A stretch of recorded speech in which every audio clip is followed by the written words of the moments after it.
आमचे आईवडील कालखतीत यशोदा सुदाम डोळस व सुदाम कोंडाजी डोळस यांच्या स्मृतिदिनानिमित्त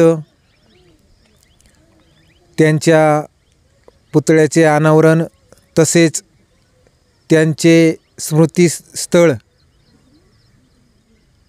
यशोदाम वन या स्मृतिस्थळाचे उद्घाटन भारतीय राज्यघटनेचे प्रमुख शिल्पकार डॉक्टर बाबासाहेब आंबेडकर यांचे नातू,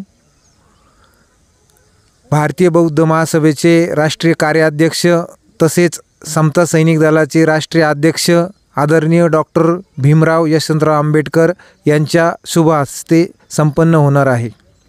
या कार्यक्रमाला प्रमुख उपस्थित शिरूर लोकसभा मतदारसंघाचे खासदार आदरणीय डॉक्टर अमोलजी कोल्हे तसेच जुन्नर तालुक्याचे विद्यमान आमदार आदरणीय अतुलजी बेनके हे उपस्थित राहणार आहेत।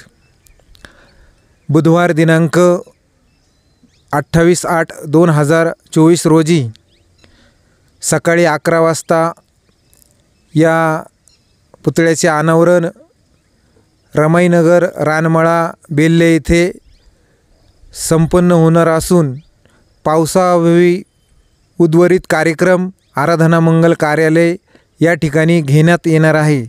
आमच्या आईवडिलांचे स्मृतिस्थळ यशोदाम वन हे जवळजवळ 20 गुंठ्यामध्ये या ठिकाणी उभारण्यात आलेले आहे व संपूर्ण जागेवर वृक्ष लागवड या ठिकाणी केलेली आहे। तरी मी बेल्ले व बेल्ले पंचक्रोशीतील तमाम बांधवांना आवाहन करतो की आपण या कार्यक्रमाला उपस्थित राहावे।